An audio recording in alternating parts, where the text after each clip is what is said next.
Hi guys, welcome to my channel, and if you're new to this channel, please do like, subscribe, and do share. And if you find this kind of content helpful, please do subscribe and recommend to your friends. If you'd want me to do private tutorials for a few, of course, please do let me know in the inbox or in the comment section. Not in the comment section, do send me a private message and I will definitely respond to your private message. And you must also do understand that I'm going to be assisting you based on the Unisa study guide. So there are parts of the study guide that I'm not going to be sharing here for copyright purposes. Remember, this is a Unisa study guide, so meaning if you want to know which study guide I'm using the AUE 1501 2021 version of the study guide. You can find it, it's available on Telegram groups. You can find it from your lecturers and stuff. I'm sure they'll be able to give you. And if they're going to change it, they're not really going to change much. It's going to be mainly from the same format. So even the 2021 one will still be helpful depending on when you're going to be playing this video from. So at Learning Unit 7, by Learning Unit 7, this is basically just a conclusion of what we've been talking about regarding the internal auditor. So the only thing that I would want you to emphasize or to stress much there is that you just have to understand the diagram that they have for you there. So I'm going to go with you to it's actually on page 51, and there is a diagram there, and it's the overview of the internal audit function. So the audit committee, as you see, so the audit committee is the committee which is responsible for overseeing the internal audit function. So basically they determine, okay, how the internal audit function is going to be run and how it's going to be operating. So they are the ones who, they are also going to be appointing the internal auditors.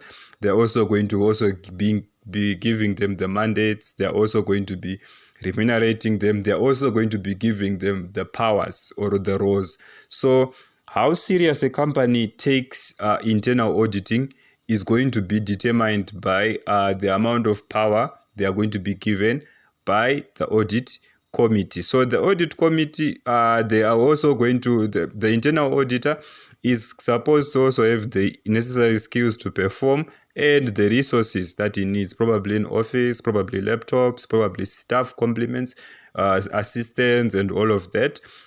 Those are the resources that the internal auditor is going to have, and is also going to be given access to various departments, various people in management, or whatever that he needs. So if the auditor is not going to be limited as per access, then definitely is going to be able to perform his function. But if the internal auditor is going to be limited, let's say is not going to be allowed to go and audit certain departments, then you're creating a limitation of scope for the internal auditor, which is also going to even limit the amount of the quality of the work that is going to produce at the end of the day. So before an external auditor relies on the information given by an internal auditor, they also look at the amount of power which has been given or assigned to the internal audit. So if the audit committee does assign, or through their oversight, assign enough power to the internal auditor, then the work which is going to be done by the internal auditor is going to be work that can be relied upon. So there is also going to be a chief audit executive who's expected to be independent, who's expected to be objective, who's expected to be competent, and also has some degree of authority. So when you see an auditor, you must also have a degree, to an extent, a degree of a phobia to be in the presence of the internal auditor, because you know where they are going to be reporting to.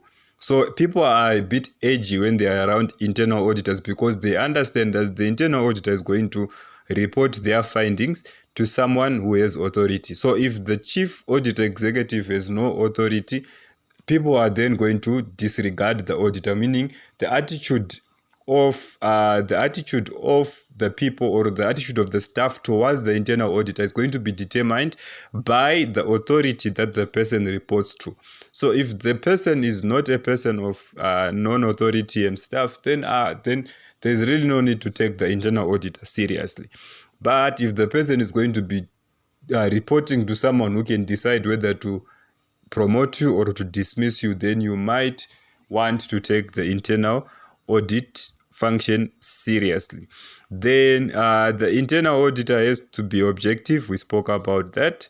They have to give assurance. They have to give a form of guarantee that the things that are being done here are being done correctly.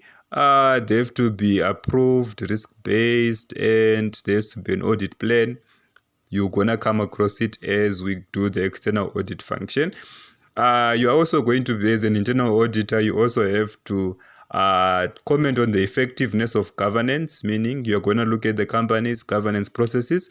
You're going to look at the adequacy and effectiveness of risk management. You're also going to look at the business processes and everything, the control process, risk management and everything. So basically the internal audit function is going to filter into the entire organization. There is no place that can be limited, restricted. But remember, the places that they are going to be going to are going to be determined by the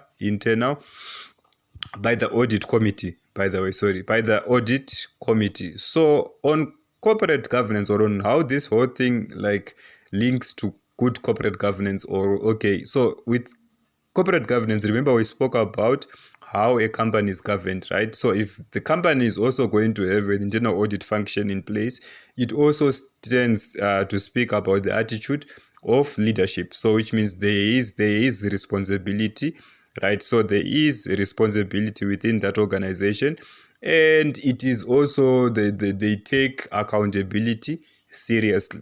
So you want to also be associated with a company that takes accountability seriously, and if they take accountability seriously, you're going to find the internal audit function within that organization. But if they don't really take accountability seriously, you might not find the internal auditor function within an organization. Some companies, they can afford to have an internal auditor, but they choose not to have it. It also tells you the attitude of that company towards good corporate governance. And some companies which can afford and do have internal auditors gives you an indication of the company or the business attitude towards internal auditing. So if they have such an attitude which is a positive towards this function, it means that it's a company you might want to invest in, and your investment is not going to just disappear. But if the company is also not willing to produce information, and they do things trying as much as they can to cut costs and cut corners and a whole lot of things, you might want to avoid such a company. So these are signs and things that you can just use in your analysis when you're looking at companies and stuff. So remember, you're going to have the audit committee overseeing everything. You're going to have an internal auditor who has to report to the chief audit executive. The audit executive has to have some form of authority, be independent, objective, and competent. The internal auditor is going to have to be objective. We spoke about the principles that are going to govern. And the audit committee is going to set the tone. So if they're going to give this guy a lot, or this lady a lot of power, and they're going to give this lady a lot of access, and they're going to give the lady some resources, and they're also going to go out of their way to hire the person with the necessary skill, it shows how serious they are about this function. So it can, if it is used properly, it can be to the benefit of the company and the organization. But if it's abused, it will also not really be that much beneficial. So you've reached this part. Thank you so much for liking, subscribing, and thank you so much for taking your time to listen.